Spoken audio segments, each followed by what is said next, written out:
Okay. Don't laugh at me like that, Danielle. You haven't even started yet. I would like to begin with saying that in a previous episode, I did threaten to kill Joe Biden. I am not responsible for him contracting COVID-19. Okay. That For the makes no listeners. sense. Okay, first let's do our intro before we go into Okay. the nonsense that happened. All right, fine. Before I do all my bits, what even is the intro? Did I just say hi? Hello, everyone. Welcome to Bookworms on Call. Oh my god, I have something in my eye. Hello, everybody. Welcome to Bookworms on Call. Danielle has something in her eye. Danielle? What's the Hello, update everyone. on that? I am one of the co-hosts of Bookworms on Call, where we dig deep into all things literary. That's what we do sometimes. We're talking about something that I deign to call a book today. Okay, to give context as to why we are both incredibly exasperated. Okay. Let me do it because it's my computer that fucked up. So we already recorded this episode.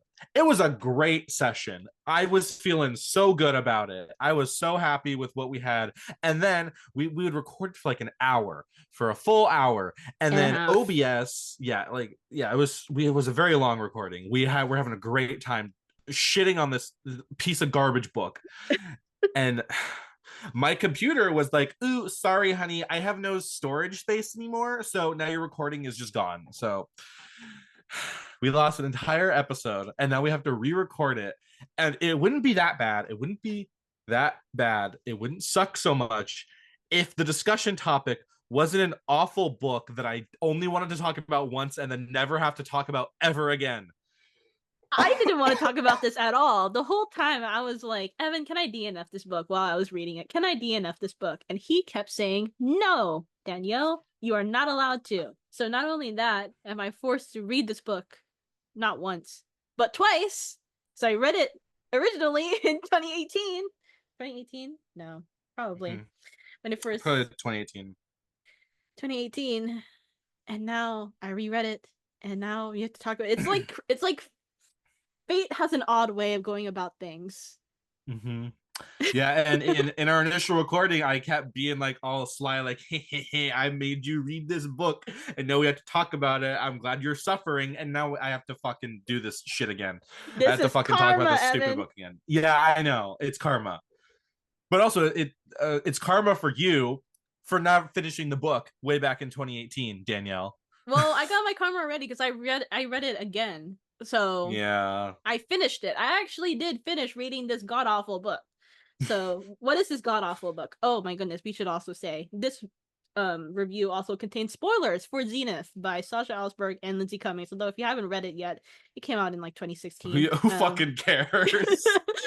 This book came out like 5 years ago. No, 6 years ago. No one cares. Even if like people are like, oh, I want to read this book, I'm not going to recommend you do. This book sucks. It's bad. Don't read it.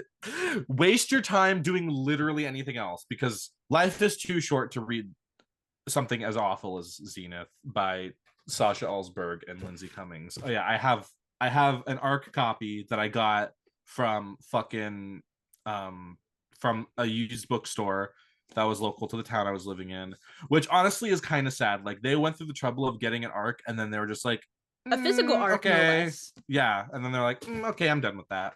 Maybe that's common practice. I don't know, but I've spun this tale in my head that they hated the book so much they were like, I need to get rid of this. I need to get this out of my house. Ooh, I have tea, but I'm not going to share that on this podcast episode. Oh, okay. Yeah, save it for another episode. Would it fit next episode's topic? Not at all. One day I will share it. No, one day I will give you that nugget of wisdom. If I even bother to share it publicly, because maybe we'll have an episode that's just maybe we'll just have an episode that's just writer tea or whatever. Oh my god. Yeah, you guys don't even know. I texted Evan this morning being like, here is some tea that happened to me yesterday. Oh well, now we're just teasing the audience. So we need to put this behind a paywall so that you guys have to pay for it. Yeah, that's super special Patreon content. We don't have a Patreon.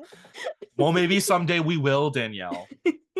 And then we'll have content for it. So Okay, anyway, back to Zenith. Worst book I've Zenith. ever read. I almost said written. I did not write this book. I thought you wrote the fan I fiction for it.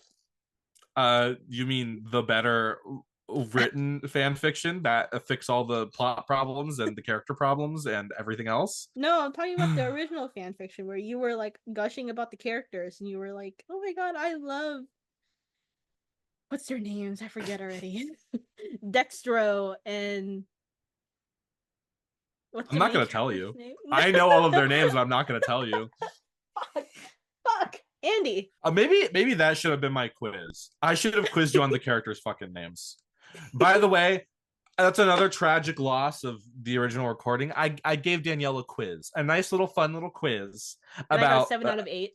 yeah, about dumb sci-fi isms between Zenith and Star Wars, and Danielle did a really good job. And I'm sad that I we lost that annihilated it. entire recording. And I almost called Danielle Zenith. I'm so sorry for almost insulting you. That's my Danielle Mamaril is actually my pen name. Zenith is my legal name. Just Zenith. No surname. Like when you were born, your parents just wrote Zenith, and that was it. Oh, speaking of Zenith, fuck, man. Do I even have the heart to read my fucking plot synopsis? I guess I have to, right? You must. So that there's I'm context afraid. for what we're talking about. All right, okay.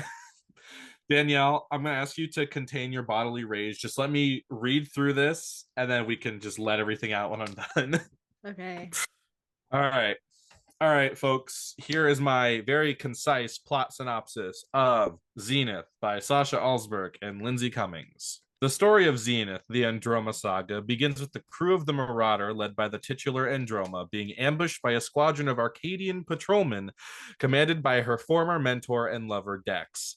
A dogfight turned ship infiltration sees the Marauders face to face with Dex and his crew. Fortunately, our hyper competent crew is able to cut through the patrolmen with ease at first, but are overwhelmed by his forces and subsequently captured. Dex has come to Andy and her crew with a proposal from General Cyprian Cortas of planet Arcardius.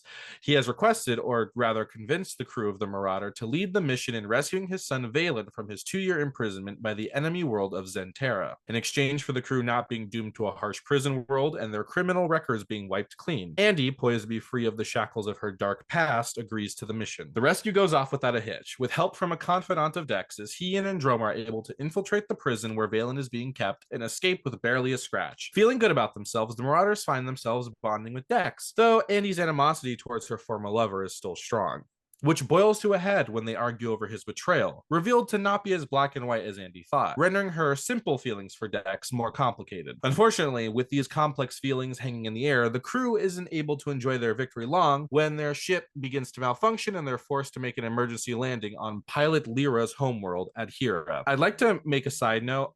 When I wrote this synopsis, I should have realized more how much that makes it sound like Andy's feelings for Dex becoming more complicated is what caused their ship to malfunction, because that's how I wrote it. That's how it sounds and how I wrote it. That's not what happens. So who cares?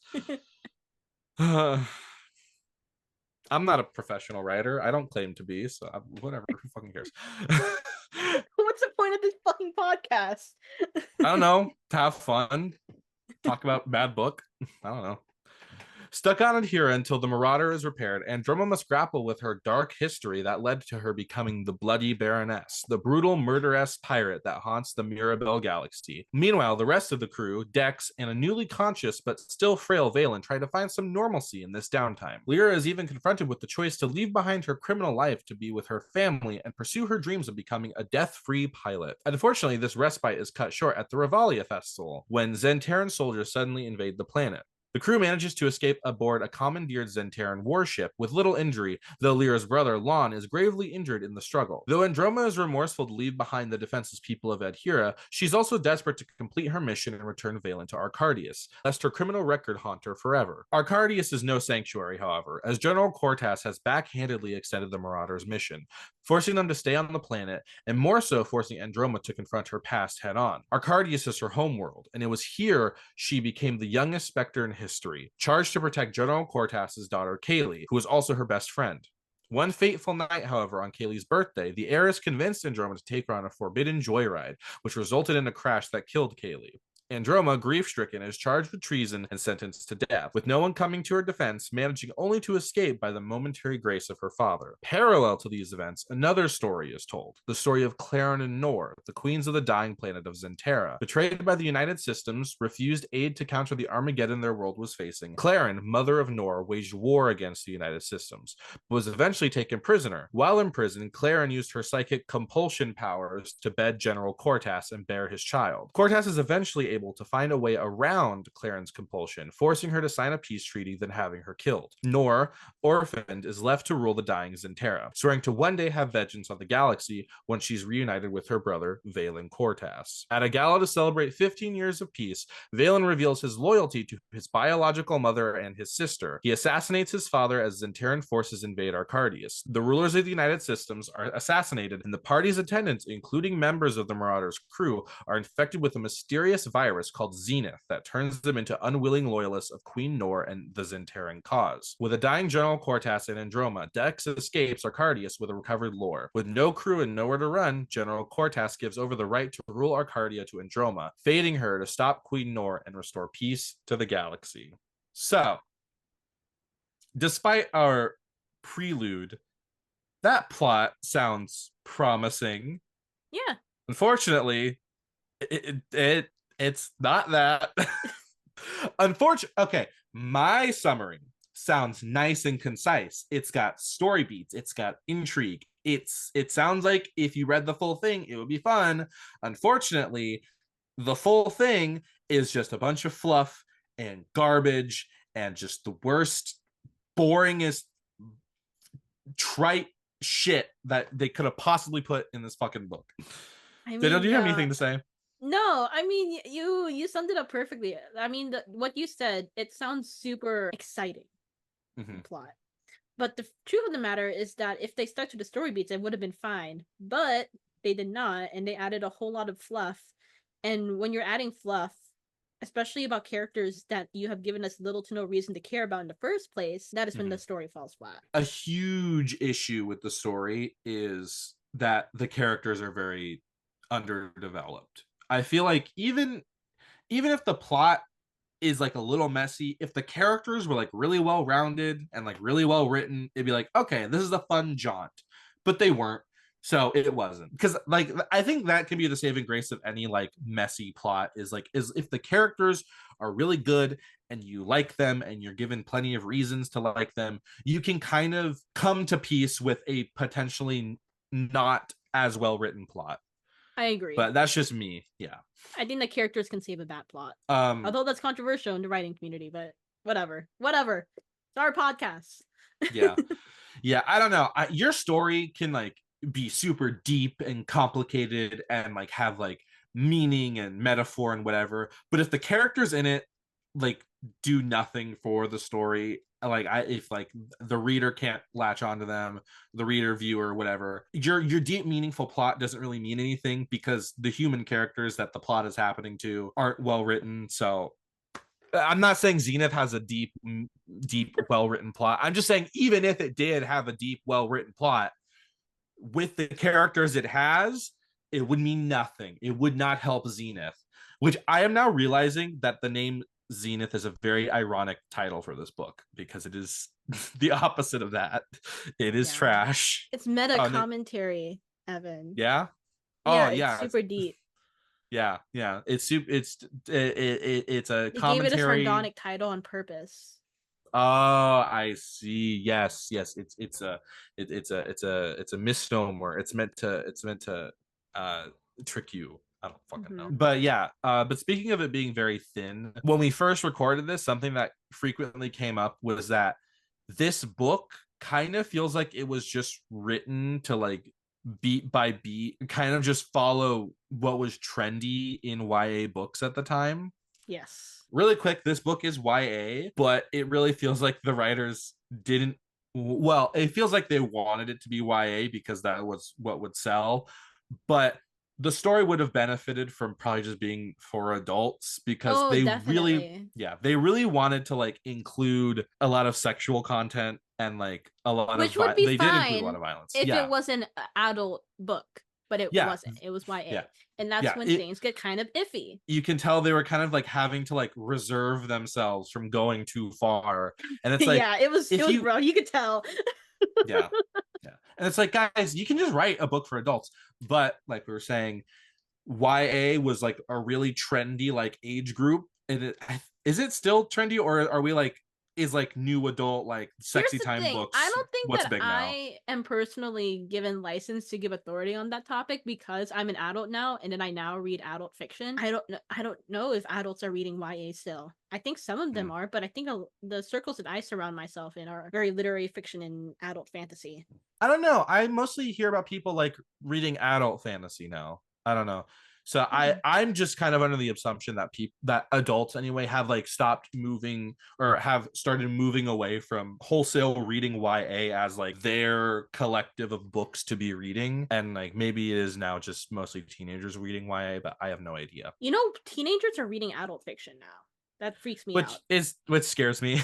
They, You know what? I I started a book talk like literally last week. Follow me on my book talk, by the way, Danielle Mario. But I have a lot of mutuals now, as you do once you start a new Mhm, account, and I didn't realize until like very recently, like literally like yesterday, I was looking through their mhm. accounts and I'm like, oh, these are not my peers. These are 14-year-olds. These are 15-year-olds also reading things like Icebreaker, and I'm like, hmm. And I get it. Mm. I mean, when I was a teenager, I was reading smut too. Not that I think that it's a good thing. That's the difference. Now I recognize that Mhm. it's a bad thing, and I wouldn't want my teenager reading that stuff. I don't know. Oh well, It's there's no ratings on. There's no age restrictions on books. You can just buy anything from Barnes and Noble. so I guess it's kind of flipped. Back then, adults were reading YA. Now, teenagers are reading adult fiction, and it's like cool. These age labels mean nothing anymore. I think it's because we're still in the awkward range when Gen Alpha is trying to be like Gen Z, and Gen Alpha Yeah. hasn't come into their own identity yet. It also could just be like a general thing where like kids are exposed to a lot of adult stuff on the internet in general, and there's no Yeah. like spaces for them to just engage with their own stuff, so they kind of just end up falling into engaging with adult content. All that is to say, this book feels like it was written to be YA, not because the authors had a vision for a YA book, but because YA was what was selling at the time. So they're like, we got to make it YA. We got to advertise it as YA.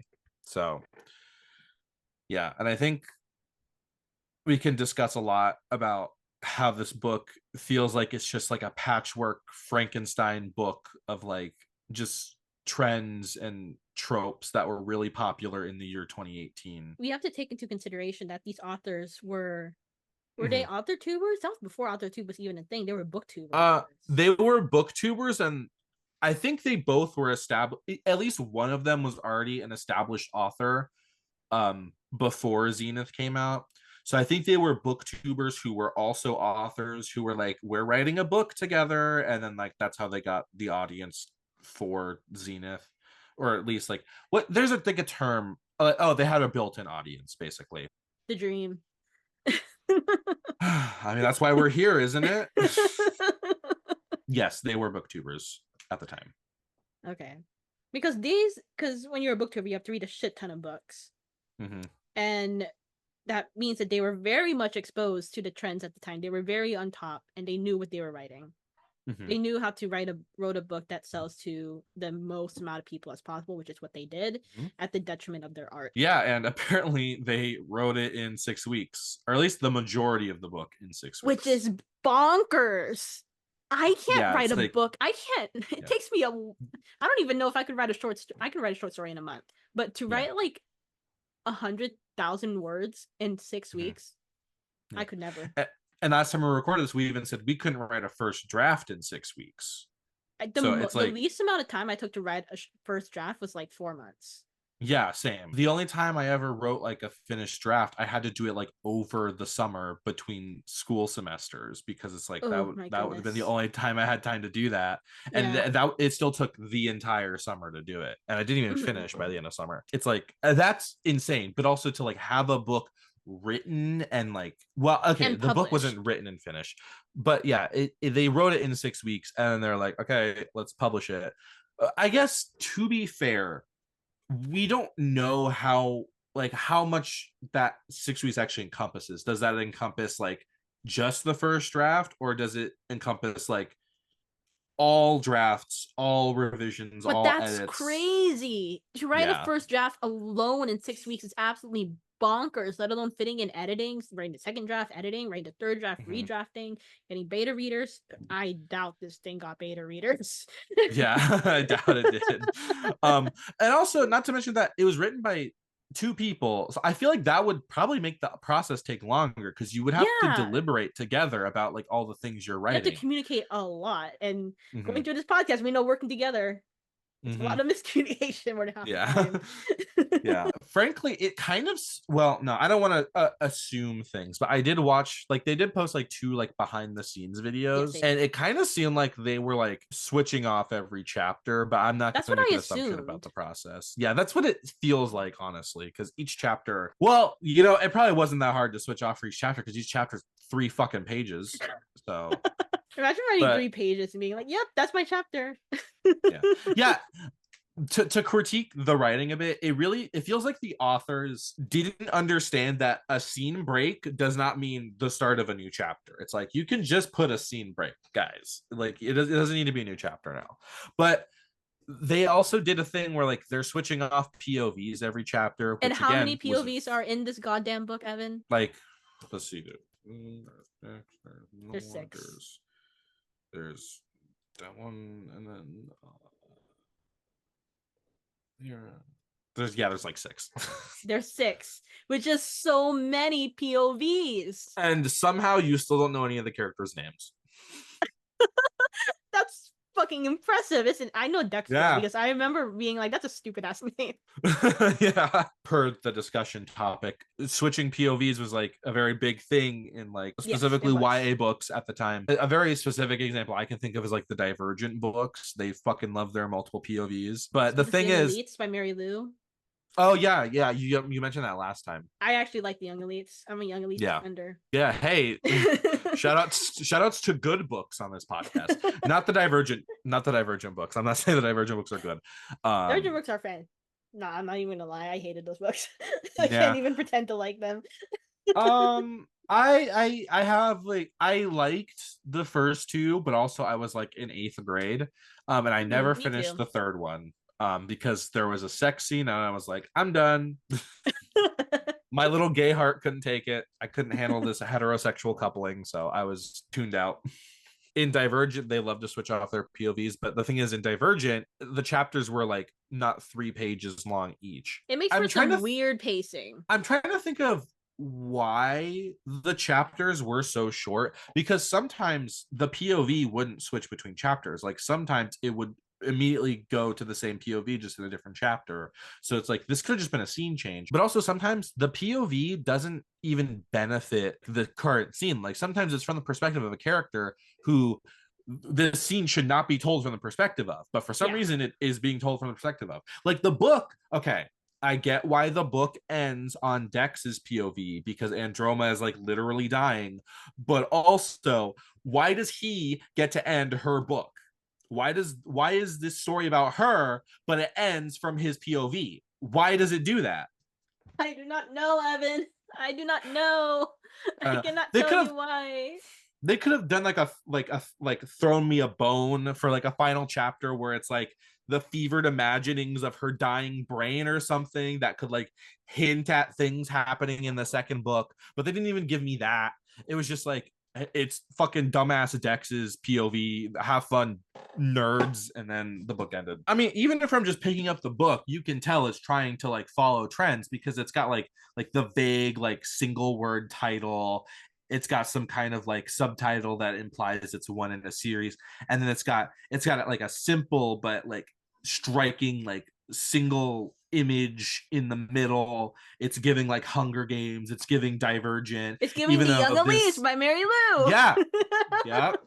I'm And it's circling back to like this. I'm circling back to the good books. even the cover of this book can't be unique. It can't stand out on its own. It's got to be trendy. It's got to hit the target demo right where they like it.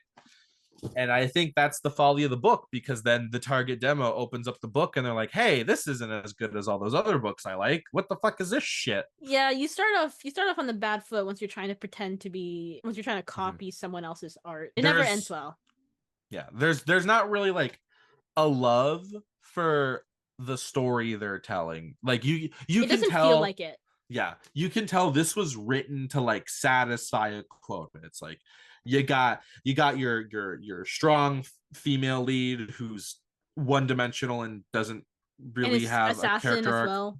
Very Yeah, thrown oh of yeah, and grass. you got like your badass assassin who like has no qualms with killing people, but is very upset that they have to kill people all the time. And you've got like your ragtag group of badasses who like Six of commit Crows. crimes. Yeah, like you've got like your bad boy love interest who like honestly we don't know why we're interested in him, but like he's mean, so that makes him hot, and like the kids love him for some reason. What fucking else?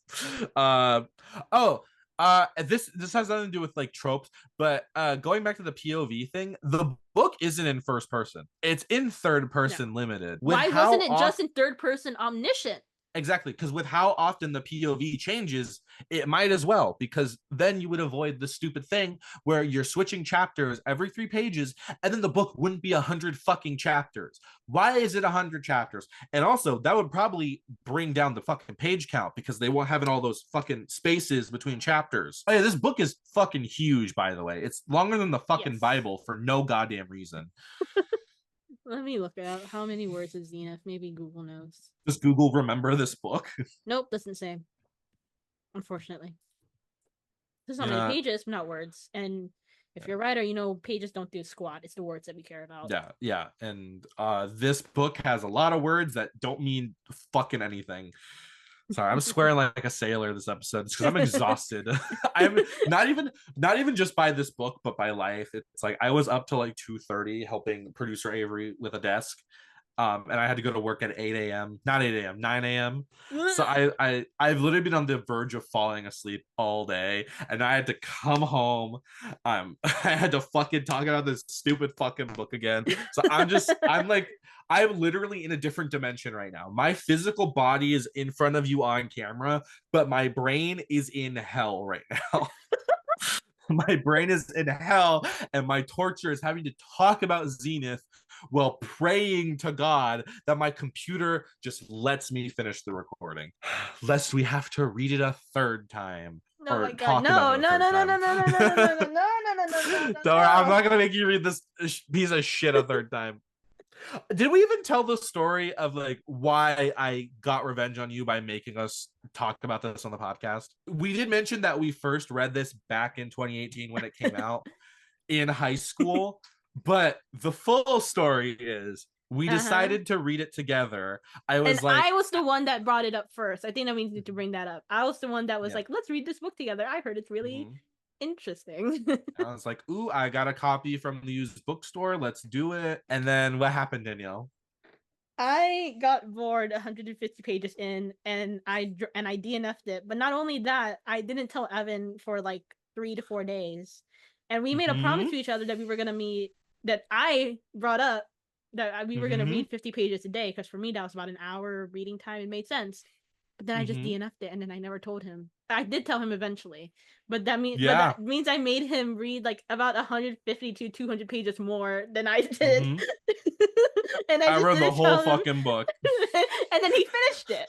Yeah, I read the whole fucking book because that was what we were supposed to do. And then Danielle ditched me. I DNF She left books. me to read this piece of shit. I have learned since to DNF. If the exact same circumstances happened, but it was this year and I didn't have to read it for a podcast, I would not have finished this book. I'd have been like, "Can I throw this in the garbage?" And then we both would have been like, "Yes, let's throw it in the garbage and never talk about it ever again." I have another sci-fi book I want to read, but that's for another day.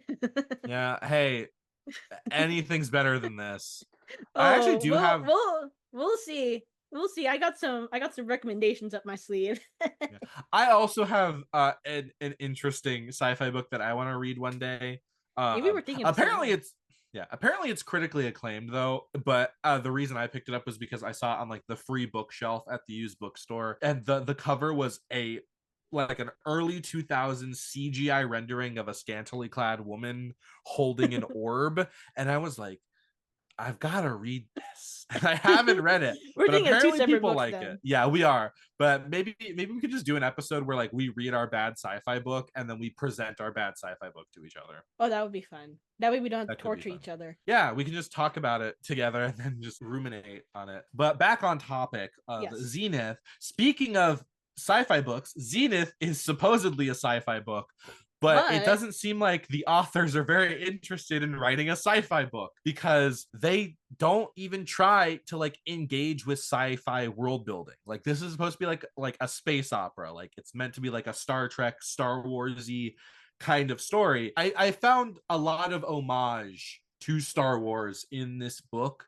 The plot even feels like kind of almost a retelling of the original Star Wars trilogy, which doesn't make any sense. But my divorced from Star Wars nerd brain was like, is this meant to like be like a weird Elseworlds fanfic of the original Star Wars trilogy?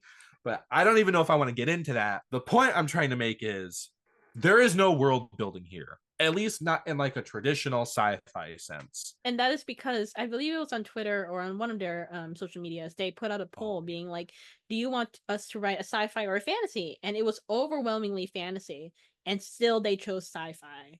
yeah, And and you could tell that this book wants to be a fantasy really bad. mhm, I think it yeah, would have benefited greatly from it being a fantasy. Definitely, it would have yeah, told a because far greater story, but yeah. to detriment of their art and I guess their Mhm. rebellion, which is what they're like proud. They're like, we rebelled against our fans, and I'm like, why are Yeah. you proud to do that? You fucking weirdos. And like looking at the contents of the book, you're right, it would have benefited from being just a fantasy because you have things like You have all of like the trademark that are in fantasy, like Six mhm, of Crows. You know, yeah, you mentioned Divergent. Divergent is not a fantasy, but yeah, the different POVs, yeah, Young Elites is a fantasy. And I'm gonna there's shut up about the Young Elites. yeah, yeah. And the disinterest in like sci-fi-esque world building is probably because they would have been more interested in like fantasy world building, or because like at least depending on the fantasy, if it was like a medieval fantasy that was like light on like including like folkloric figures like elves or whatever, like they probably wouldn't have had to do a ton of world building anyway because it's like it's a Mm-hmm. medieval setting. There you go. You But kind then of there's already also there's already the basics of what we already know that comes with yeah, in yeah. Arthurian telling. Even on like a plot point level, the Zenith virus thing that like mind controls people, that totally feels like a climactic moment where like an evil wizard uses like a mind control curse to mind control people. It's Yeah, you that's totally like could have that done that in feels like such like fantasy. a fantasy moment, and it's like they should have done fantasy. Their audience wanted them to do fantasy, which again, sign of the trends of the times.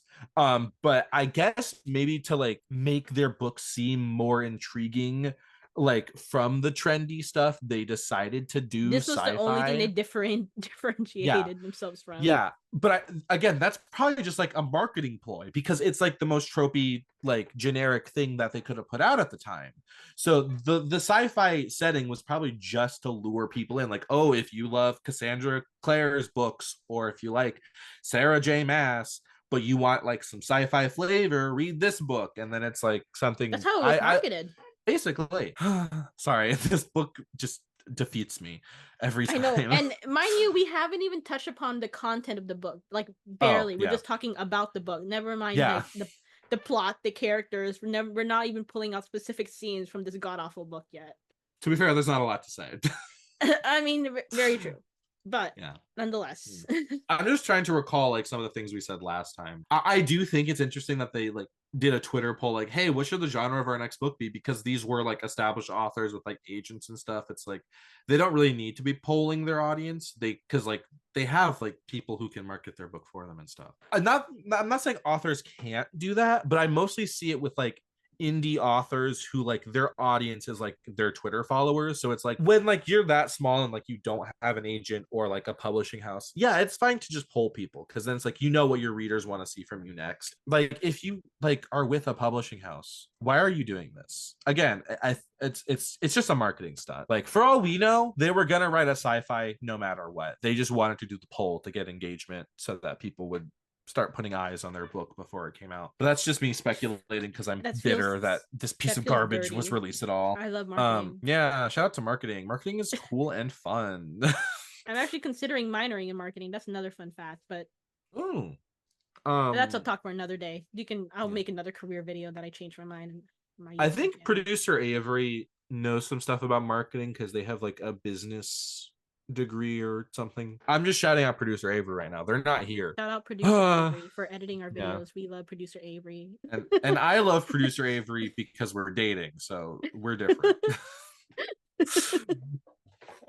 God, I'm scared to talk about the actual contents of the book. Because it's like, where do we even begin? I mean, we did already say that from my plot synopsis, at least, it sounds interesting. Okay, where we can start, I'll say that I enjoyed the first half or the first part of this book, which was the heist part. Mhm. I was like, "Ooh, we got to go to a heist." I thought it was going to take up the majority of the book Mhm. because you have your plot hook and then you're going. You know, basic. I know I've studied enough plot structure Mhm. to be able to predict where books are going to go more than half the time. So I was like, Mhm. okay, this would be the most accurate way to follow like 3 beat plot structure, 4 beat plot structure, Mhm. save the cat plot structure. I was like, okay, we got our plot hook, we're gonna go through a heist, it's all good. But the heist only took up how many pages? Like 150? The heist itself, oh God, was I like probably the like, heist. the heist It was was the best it was gonna fine. be. I wish there was It more was, it challenges was, thrown along their way. I wish that there were more like challenges and like guards or like more planning set up rather than it just being like, oh yeah, I have a guy on the inside, we'll be fine, because yeah. it I, made it too easy for okay, context. Andy and Dex were mhm. Andy and Dex had to get Valen, right, Mhm. out of the Mhm. super secured prison. Do you um remember the name of the prison? Absolutely not. I'm I read this just book, I teasing you. promise you. It's just been a hot second. Supposedly. It's just been a hot second. So they have to save Valen from this prison, and they find one of Dex's old exes, I guess, an old flame. She works at the prison, I believe, and she has like their keys and whatever. And I thought I wanted them to be like putting a laser, putting it in the ceiling, and then going down with a string. I wanted them to be like, You want some Mission Impossible stuff. yeah, that's what I was expecting Yeah. because it's a heist. But Yeah. no, they just And, got in easy and then they got out super mhm. quick. And Yeah, it was yeah, like there was 50 some pages. action scenes in between where they had to fight some guards. And there was a really stupid scene when Andy was like killing someone and Dex was like, oh my god, she's a heartless murderer. And I'm like, no, Yeah. she's a bloody baroness. What did you expect, you fucking Yeah. idiot? But don't forget, like, immediately after she kills all those people, she's like, I'm gonna have to like put more tallies on my sword because I feel bad that I killed those guys. I have to remember that I killed those guys because I feel bad. And it's like, girl, you gotta make up your mind. Do you I like killing or know. not? I know. Yeah, the heist sucked. I It was like the like 50 heist. pages. They went in, they got I the like the guy, they idea of it. left. I Yeah. like the idea of what it could have been. Yeah, How about that? and we could talk about like what makes like a heist story good. And usually what makes a heist story good is that the heist goes wrong. In like Yes. pretty much every heist movie or book, the heist goes wrong at some point and then the characters have to like Scramble improvise and how to get out of it, and like yep. that's where you get like good character moments, and like that's how the plot, ramps up. But in this, it's 50 pages, it goes off without a hitch, and then the book just keeps going. Ironically, Danielle's favorite part is that first chunk. My favorite part's actually the last chunk because Oh that's my where like god. all the actual character bits happen. They're not substantially good, but like at least like we see the characters like having emotions and like an inner world. But Just a bare minimum. it it's too little too late at that point because this book is supposed to be about a heist, supposedly. What they should have done was move the heist more toward the end, have like their little detour to Lyra's homeworld be like right before the heist, and Mm-hmm. then they do the heist, they go to Arcardius, and then all that shit happens. Like they needed to give us more time to like see the characters like And care about existing with them. each other. Yeah, they need to characterize the characters, one would say. But Instead of just having all the action up front, and then we're having like, why yeah. do we care about them in the first place?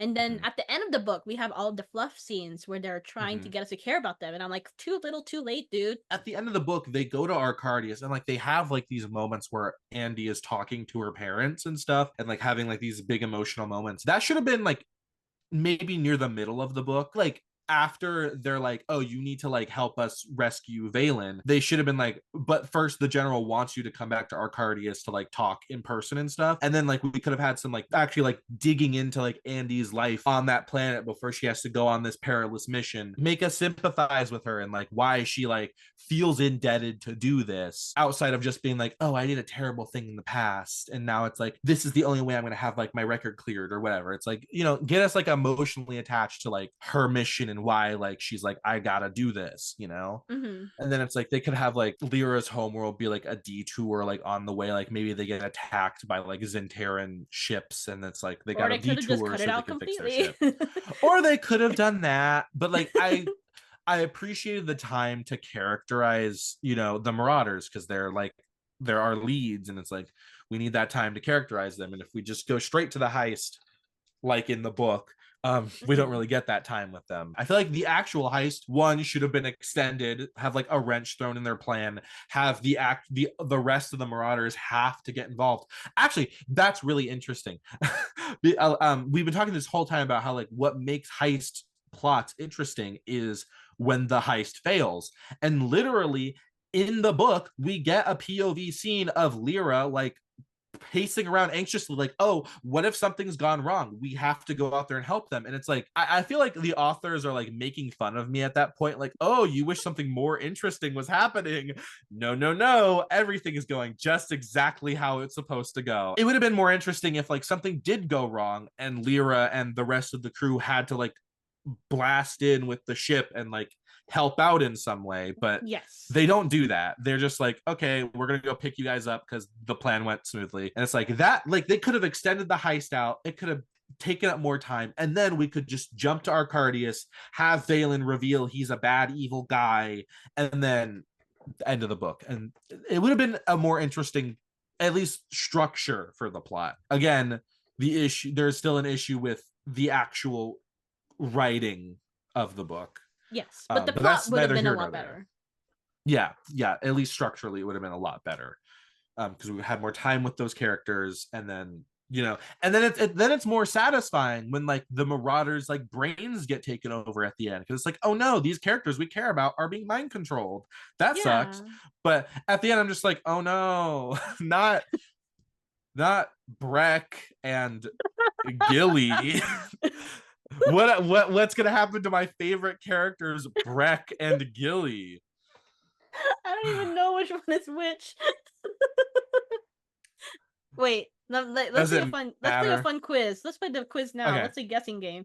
Gilly is the giantess that has bulletproof skin. And which one's Breck? Which one's Breck then? Breck sounds like a masculine name. No, wait, no. Gilly. Fuck, you're gaslighting me. I think Gilly is going to be the 13-year-old, which they say is super badass, by the way. They're like, the 13-year-old is like super badass and strong. And then the moment they get into a hint of trouble, she starts sobbing. Like, and she's not allowed to swear, even though she murders people. We'll talk about that in a second. But Gilly is the 13-year-old and Breck is the giantess with bulletproof skin. Am I right or am I wrong? Yes, Breck is the giantess with bulletproof skin. Yeah. By the way, that's all they say about her. If you're gonna make fun of my reading comprehension, I would like to say I do have strong reading comprehension, but the fact is that if I read this book twice now and I still don't know the character's names, that's not on me, that's on the writers. Yeah. If anything, me like harping on it is more a slight on the authors than it is on you, because it's like they clearly didn't convey this information well enough for you to remember or care. It's like the only reason I remember and care is because I have such strong historical emotions to this book. It's like, and also because this is Evan's discussion. Yeah, I kind of forced to remember. But I'm allowed to just waltz in here with what little knowledge I know and just yap. I mean, hey, that's what I did for It Ends With Us. I couldn't remember the name of the fucking book. See, we're even now. Yeah, by the way, speaking of the characters sucking, the big issue at least with most of the characters, is at least to me, the big issue is that they're extremely inconsistent. Like I mentioned earlier, Androma's got her whole thing where she's like a badass killer. They literally call her in the book a murderess. The Bloody Baroness. That's her Yeah, nickname. the That's her Bloody pirate name. Baroness, which it's fine if like she It lived goes up to hard. it, which The name goes hard, but she technically lives up to the name, but emotionally she does not. She's got this like weird habit of like murdering people and then being really sad about it. And what's especially funny about this is no one's making her kill people. yes, no one Yeah. is making her kill people. I think it would have been far better characterization to have her be a pirate that doesn't kill people, rather than have her be a pirate and like, oh, I kill people, but I don't want to, but I have to. I think it would have been better to give her a set of morals, because then we know that she's human. It helps humanizes her to the reader, etc., etc. But instead, we got this weird character that seems the writers couldn't figure out whether they wanted her to be a stone cold badass or they wanted her to be sympathetic, like an anti-hero. And also, I don't think that's a fault of Andy. I think that's a fault of the writers. Oh, absolutely. Because frankly, it would make more sense if she were a pacifistic character, because her whole sad backstory is that she accidentally killed somebody. And I feel like we also need to say that every 50 pages they remind us about Andy's backstory. Oh yeah, they keep telling us, which is really funny because at the end of the book they like recount it in full as if we don't already have all the context clues necessary to like know what happened. They don't need to then give me a dedicated chapter like that's a flashback of the entire event. It's like, you've already shown me all of this. I do not need to know it again. It's like, I get it at this point, guys. But I think that they did that because they wanted to show that, like, and I was reading the reviews. Apparently, one of them said that they wanted to do that because they saw in a video or something. They were fans of the author, but they saw in the somewhere that they wanted to show that Andy had PTSD, but there were a lot of reviewers that did have, I don't have PTSD, but there were a lot of reviewers that did have PTSD that were like, this makes PTSD look like a clown, like a circus. What are you doing? Yeah. Speaking of that backstory, the backstory is that she accidentally kills somebody. And I can't like psychologically understand why that would make her go, well, I guess I'm just going to start killing everybody now. It's like an edgy, like sixth graders idea of like how to make like a dark, edgy character. It's like, oh, they accidentally killed somebody. Now they're dark and twisted. Which I think speaks to the immaturity of this book. Like we said, it wants to like be YA, but it would have been better as an adult because then we could have had a better character. And they probably could have like maybe better. And if it was for a more mature audience, they probably could have better explored that psychology. But all I'm saying is that Androma of Zenith, the Androma saga, I'm pretty sure has the exact same backstory as Jeff the Killer. That's all I have to say about that. Backstory. I'm not a true crime girly.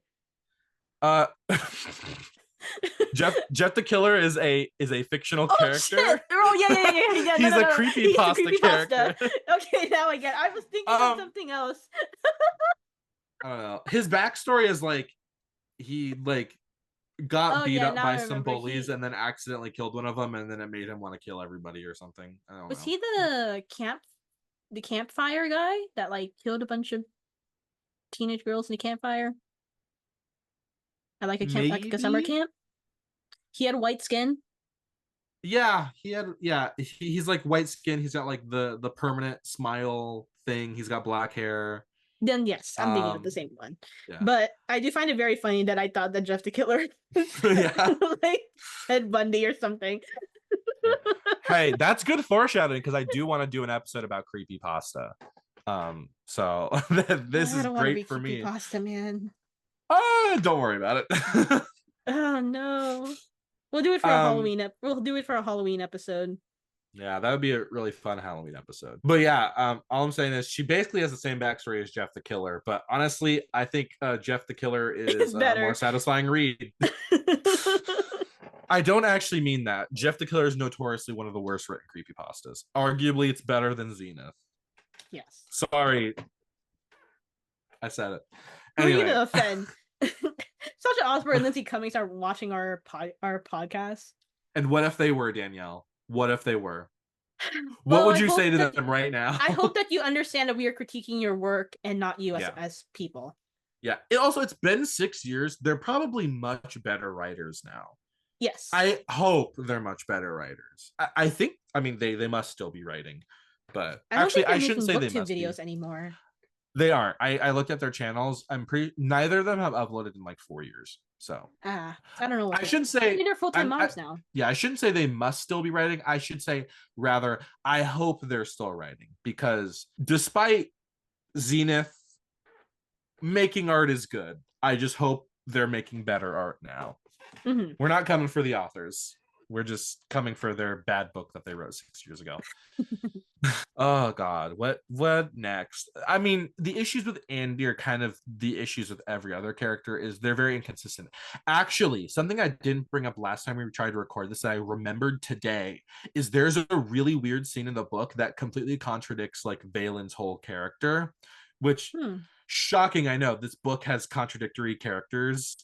Like characters who are self-contradictory. I'm But shocked. they're okay. Valen's whole thing is that he like is tortured and like awakens his psychic powers that his family has for some reason. And we eventually find out that he's secretly like aligned with his evil family to help them take over the galaxy. What's weird is there is literally a scene in this book where Valen on the operating table, half dead, he like awakes with a start and grabs Androma and begs her to kill him. And that doesn't make any sense. Yeah. Because it's like that's not his motivation.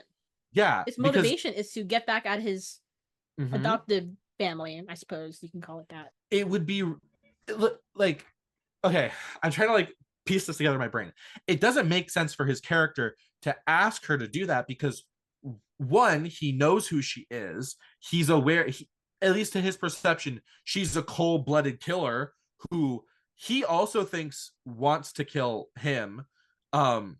Two, his whole plan hinges on him being alive. His plan would not happen if he were to die. So why is he telling this lady that he's like pretty positive would actually kill him to kill him? It just doesn't make any sense. It's like they thought of that like little plot twist like last minute, and we're like, that's what it feels like.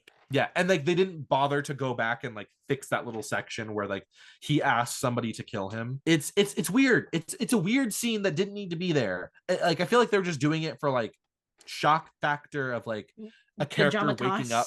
Yeah, it's like because like that's such like a generic scene. It's for like a character who like is mortally wounded or is like sick or something, like waking up and like grabbing a character aggressively and shouting at them to kill them. It's like that's like such like a generic scene. It's in like so many pieces of literature. Yeah, we don't need to we don't need to name them. Yeah, it's like again, this book is full of tropes and trendy shit. It's like, of course they put a scene like that in the book, but it doesn't. But for Valen, it doesn't make sense. And yeah, I forgot about that. Yeah, I was really like at work today. I was like, wait, they had a scene like that. Why did they do that?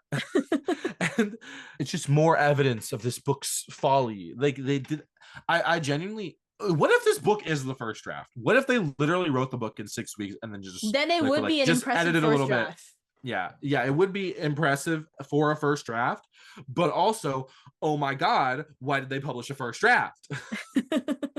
I would never be caught dead doing that, let alone like.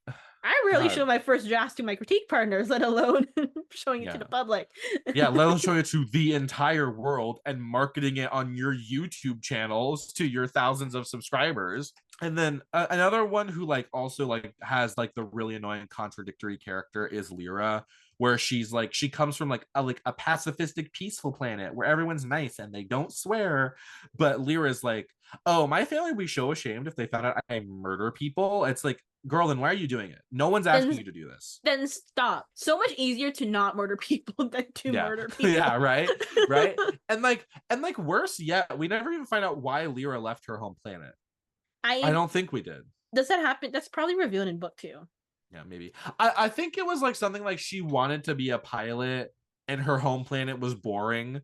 So she decided to become a pirate that murders people, I guess. It's like that's like a logical character progression, I guess. And again, like you said, it definitely would be more interesting if these characters like were pacifistic. Then we have like some drama that can happen in the story. Like their morals will be challenged. It's like at some points in the story, maybe they are forced to kill people and then they have to grapple with that. It's like, and then maybe that could actually like be like a very harrowing, like emotional experience for Androma. Like we can get a character arc. Finally, we can have a character arc. Please. they don't do that because like it was trendy at the time to just have like these cold-hearted killer protagonists. So they had cold-hearted killer protagonists, and it just makes for an unsatisfying read because there are no character arcs in this book. It's just they go from A to B, they talk about their woes, and then they lose at the end, only to probably triumph in the next book. Who knows? I hear it's as mediocre as this book, I'll and be this hell book pressed is. to read the second book. I do not want to. I do not want to. I will if I have to, but I do not want to. Well, what if you had to read it for this podcast, Danielle? I said I will if I have to, but I'm not going to be happy about it. I'm going to be complaining about it the whole time. We have to record that one twice too. No. Uh, I sorry, I'm like burnt out on this fucking You're book. chill. It's bad, guys. It's bad. Don't read it. Please don't read it. Spend your There time are doing something so else. many, I would say sci-fi books, but like I said, I don't think this book wants to be a sci-fi. I think it desperately wants to be a Yeah. fantasy. So there are much better fantasies that you can read out there. Yeah. The Young Yeah. Elites is one of them. Two has a stone cold badass who kills people, but she grapples with a negative character arc. She has a character arc, guys. Adelina has a Whoa, character arc. that's crazy. Wow. And I don't both read of the books with protagonists' character names arcs. start with an A, so it's close enough. And if you want to read a sci-fi book, don't read this one. There's literally there's so many like space operas you could read even. So it's like, don't read Zenith, pick up something else. I don't know any off the top of my head, but you can probably just Google good space opera books and you'll find so many that are probably way better than Zenith. Just don't touch Zenith. It's bad. We didn't even talk about the alien problem, which is that they didn't really care about describing aliens. Oh my goodness, yes, they Again, didn't we care didn't about really talk about the describing world aliens. building or lack thereof, and a Because lot there of is no that, world building. yeah, for their aliens, their alien species, they kept just like saying like a man with weird trait, a woman with weird trait. Like a They boy don't with actually, ribbed feet. That was one of yeah, them. yeah, like with lizard nostrils and webbed feet, which like I get what they're I'm picking up what they're putting down, Yes. but the way they describe aliens is so haphazard and like they weren't really thinking about it when they were writing it that it's like, why did they bother doing it all? Because what's weird is there's plenty of sci-fi and space opera that doesn't have aliens. It's all humans. Like Star Trek does have aliens, but most of the people in Star Trek humanoid. are humans and humanoid. And even like Stargate, I think canonically there aren't, well, there are aliens, but like canonically in like Stargate, most of the aliens are just humans that got taken to a different planet by actual aliens. So it's like even Stargate doesn't have a lot of actual aliens in it. So it's like if they didn't feel bothered to do aliens, just make them all humans. It's fine to have a space opera that's just all humans. You're not beholden to do aliens. The poor descriptions is just a part of the poor writing in this book. Mm-hmm. They describe like, oh, the man with the spiked skin or something. Do you want me to get my list? Oh, please do. I got a list. Add citations to my nonsense yapping. Yeah. So here are a list, and by the way, this is all of them. I wrote down every single time they mentioned like a weird person with a weird feature. Okay. Girl with blue scales that become hot. Giant girl, parentheses, bulletproof. Boy with lizard nostrils and webbed feet. Man covered in purple spikes. Burly horned man. Red-furred man with pointed ears.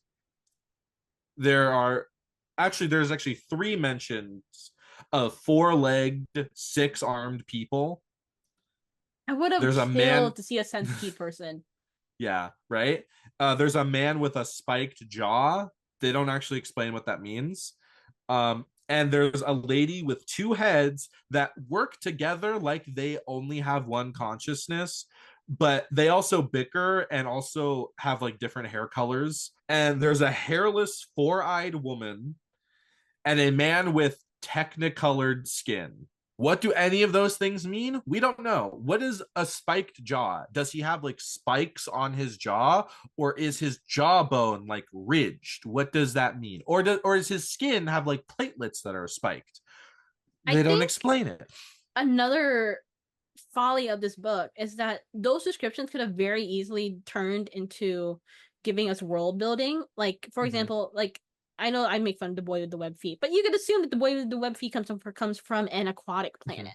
Yeah. But like everyone else, you don't know the type of living conditions they're living in. Mhm. And it would have been so easy to say, like, this person has spiked skin because they come from a planet with that's super duper hot. So they have to have Mhm. spiked skin. And that would have been great. I gave up in my last recording, I gave up the example of This Fatal Kiss by Alicia Jacinta. Not a book that has come Mhm. out yet, but I read the arc. And Mhm. they are really great. It's a romantasy, so it's subtle world building. It's not high fantasy. I love the way that Lucia Jacinka did the world building because it was very subtle. She would Mhm. add like let's one character would be like, let's go find a fern flower, and then one character would be like, no. And then they give a description as to why they don't want to find a fern flower. The fern flower is actually a myth and is actually like a code for saying, hey, let's hook up in the woods to find the fern flower, quote Oh. unquote. And I thought that was really clever and Yeah, funny. But that's we good don't get stuff. that in this book. I'm gonna use the boy with lizard nostrils and webbed feet as as like an example of like what we could have done. What they could have done was like they can describe him as having these aquatic features, and then also mention that maybe he's wearing some kind of breathing apparatus. Like he can't survive outside of water, so he has to wear something to breathe outside of water. And it's like that's like a super simple way to like flesh out what this guy is. It gives me a better idea of what he's supposed to be outside of just a guy with weird nostrils and weird feet. Not only And that, but the world that this place operates in. yeah, Because then we because it also understand where these tells you more characters are about his living. biology. Yeah, because it tells you more about his biology and like how he interacts with the world, like with the space outside of his world. But also, I would it's like such a nothing thing to mention, but I would like to mention that like humans also can have webbed feet, not like duck feet, but they're like It is a thing. humans. Yeah, humans can have webbed feet. So describing a humanoid guy as having webbed feet doesn't actually mean anything unless like you give me more to that description. Do we Like, know that this is normal for his yeah, species? Or is exactly. this just It's a like, human with a mutation? mhm. I don't know if that's the And correct word. oh, speaking of humans with mutations, that also these descriptions are really unhelpful because there is an entire planet that is full of humans with weird mutations that make them look like Yes. freaks. Yes. Zentera is literally described as like being irradiated and everyone is mutated. I think specifically the two-headed lady is supposed to be a weird mutant, but because she's described exactly like all the alien people in this book, I can't tell if she's supposed to just be a weird mutant freak or an alien. And it's like, if that's how unhelpful these descriptions are, that's how little they try to actually build up this world. It becomes muddled in like the world building they actually do. And then they'll also do, not even like discussing aliens, but they'll do stuff like Androma has metal cheekbones. But Why? why? Is it a cosmetic thing? I Is assumed it it a was cosmetic because prosthetic? we were giving no Yeah. other reason. And I do want to Yeah. point this out. What if it rusts? Oh yeah, you said that last time, and that's a very gross thought because it's like her skin's gonna get fucked up if it rusts. Oh But my god, that's so yucky.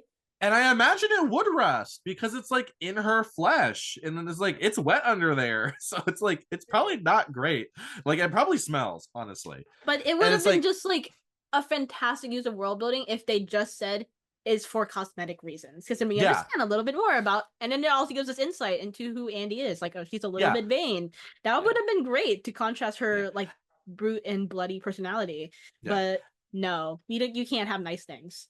Yeah. And they don't even have to literally say she got it for cosmetic reasons. They could just describe the metal cheekbones in a specific way that tell us it Oh is yeah, for looks. Like definitely. she could just like look in the mirror and be like, "Oh, she thinks she looks beautiful with her metal cheekbones," or like her metal cheekbones are iridescent under the light, enhancing her features or whatever. And then we know, oh, it's a cosmetic thing. It's not meant to like make her face harder or something. Because like Yeah, she doesn't like use it for combat. And like if no, we saw her use it for combat, then I'd be like, oh, that they're would make probably for sense. combat reasons. But they only ever describe it as like something that people can see on her face. So it has to be cosmetic, but they never give us any actual reason to understand that it's supposed to be cosmetic. Yeah, and you as the viewer might be like, well, you as reader can make assumptions, and I'm like, okay, that's well and all, but Mhm. because it's a sci-fi, we can't make assumptions because anything could Exactly. go in sci-fi. Hmm. Yeah, it's like it's yeah. um yeah, they say like art can be interpretive, but not when it's like they mean like what like the story's themes are or what the story is supposed to be about, not like the literal physical stuff happening. Like you're not Yes. meant to that's not meant to be interpretive. Like if she has metal cheekbones, just tell us why. Like I don't like I shouldn't be having to like discuss with you on a podcast what her metal cheekbones are meant to be. Like for all I know, she has like a metal skeleton and like her cheeks just got cut off at one point. Mhm. Like for all I know, that's what fucking happened, and that's And fucking that rough. very well Who could have knows? happened because she gets in a lot of scrapes. And it's like if that is the case, they should tell me that. And it's like maybe they could have had like a scene where like some other part, like some other bone of hers gets exposed, and they're like, "Oh, her metal bones poked through," and they were like, "Oh, that's why her cheekbones are metal because she has a metal skeleton and her cheekbones are exposed for whatever reason," which would be horrifying. But it's like give us something. If you've seen people talk about Zenith, everyone harps on the metal cheekbones, but that's because it's like a microcosm of everything wrong with this book. It's a weird thing that doesn't make sense, that is just there to like be there and not be explained, and I hate it. I hate the metal cheekbones. They're the worst thing ever. I hate them too. God. This This god book gets awful me worked book. up, dude. Yeah, this book sucks. This uh God. We are running out of time. However, I Yeah, do want I to bring up just a couple realized we thoughts. actually are almost at 8:30. I'm shocked because usually we always like wrap up early, so it's like wow. You have a lot more to say So about this stupid book. God, honestly, Um, no, I don't. I was literally about to say I think I've exhausted what I have to say about this book. I have a couple things I want to bring up. One of them being that they have these surgically implanted chips into their brains to where they can Oh yeah, the speak eye with thing. others. Yeah. And I'm like, that's horrifying. That's Mhm. terrifying. And the way that they did it, Andy said that they went about it going through like a sketchy surgeon, and I'm like, why would you do that? Girl, Why? your brain's gonna get hacked. Your brain's gonna get That's melted so by some guy terrifying. on a different Why would planet. you do that? No. And never They could have just gotten pagers. They didn't need to surgically implant shit in their faces. Just like it's a sci-fi universe. They could just have like a little like communication device that they wear on their wrists or but something. no, it has to It's be in like, their head. but also I want to say really quick that also feels like a thing that would work better in a fantasy story. Like it could like in a fantasy story it would just be oh they all communicate telepathically, but it's like in this they had to be like oh they have chips in their brains. It's like should have just written a Stupid fantasy. as hell. Yeah. Another thing I wanted to bring up very quickly was that the AI, the robot, is straight, and everyone in this book is straight. There are no queer people in space. They do not No. exist. There are no With people of color in space because, as Evan pointed mhm, out in our last episode, there's mhm. exactly two people of color. Yep, yep. There are two people who are explicitly described as having darker skin, and those two characters are Dextro, our shitty douchebag male lead who sucks and everybody hates and has no personality and has no character arc and just is awful, and a guard at the super mega torture prison. So that is our people of color representation. Everyone who are people of Mhm. color, to our people of color viewers who are quite frankly our friends, so they're probably watching. Hello everyone, hi. Hi. We But love like, diversity in books. I love Dextro and random super mega murder prison guard number 2. and when I found out this information, I was shocked because I didn't know that there were only that the other. I knew Dex had tanned skin vaguely. Yeah, It's so I, vague, I think guys. they literally describe him as having dark skin, because I think they describe his tattoos as being like lightly colored or something. I Uh, don't remember. there's Dex, who is a question. He's supposed to be likable to the audience because he's the love interest, but he is not. And then we also Yeah, he have sucks. a canonically pretty much evil character Yeah. who works at the super evil mega torture prison, Yeah. which is fantastic. Oh, and let's get back to the topic. There are no queer people that do not exist in this world. No, not No even the polyamorous robots are people. spared from heterosexuality. It's just terrifying. That is the Yeah. real. That's the real dystopia of this place. Everyone Yeah. is straight. And last time we talked about this, you said you didn't get lesbian vibes from Androma and I Lyra, did but not. I did. And frankly, the plot would have been better if Lyra just like had a big crush on her and they like Oh kissed my or god, something. I don't friends know. to lovers would go so Yeah. hard in this book with Yeah, it'd be Lyra and nice. Andy. There's But I so did many not things pick about up this on book that it could have been so much better. because Yeah. Lyra would constantly be like, "Oh, I'm worried about Andy. Oh my god, Andy." Mhm. And I brought up the fact that female friendships are often more lovey-dovey, I would assume, than male friendships from what I witnessed at Oh yeah. least. So I thought it was just a regular female friendship. And obviously I would not have that perspective, so it's good that we can talk about that because yeah, that also makes sense. And honestly, given that the authors are presumably two straight women, that's probably what they were getting at. But Yes, and that was another at thing that they harped on in their interviews, that they really wanted to write a female friendship book, yeah. which they did. I'll Yeah, give them credit, they did. good for them. But also as a queer person, I think it just would have been cool if they, liked each other like that. Because like it's a group of four protagonists. Like the female friendship can exist, like the platonic female friendship can exist among the four. They, you know, Andy and Lyra could still like be into each other romantically, but that's neither here nor there because I didn't write the book. So anyway, you have anything else? Yeah, but we're out of time. Yeah. Thank God. You know what? Good. Thank God. I have a whole list of like stupid ass scenes. If we had a paywall, then I would put them up. Yeah. But we do Yeah, not. you know what? If someday we got like a Patreon, we could do like a bonus episode where we keep talking about the fucking shit in this book. We'd have to do a bonus episode to give people content. I'd be fine with that. Hell, I'd even read the book a third time to For take $5 a more month? notes. Absolutely not. Yeah. Pay me a bit more. Okay. Yeah. I don't know, but that's a future goal. Anyway, that has been our discussion on Zenith by Sasha Alsberg and Lindsay Cummings. And if you notice that every time I say Zenith by Sasha Alsberg and Lindsay Cummings, that I look to my right, it's because the book is right there and I'm just looking at the spine where the authors' names are because I can't remember them. That's been our discussion on Zenith. Don't read it. That's my conclusion. Don't read it. Read something else. I would not recommend. Literally anything else. You could read so many good books. Yeah. And there are so many good books. So don't read this one. Remember to dig deep, just not into Zenith. And answer the phone next time we call. Because we will call. And hopefully it will not be about Zenith by Sasha Alsberg and Lindsay Cummings. Knock on wood. Knock on everything. Yeah. Good night, everybody. Don't read this book.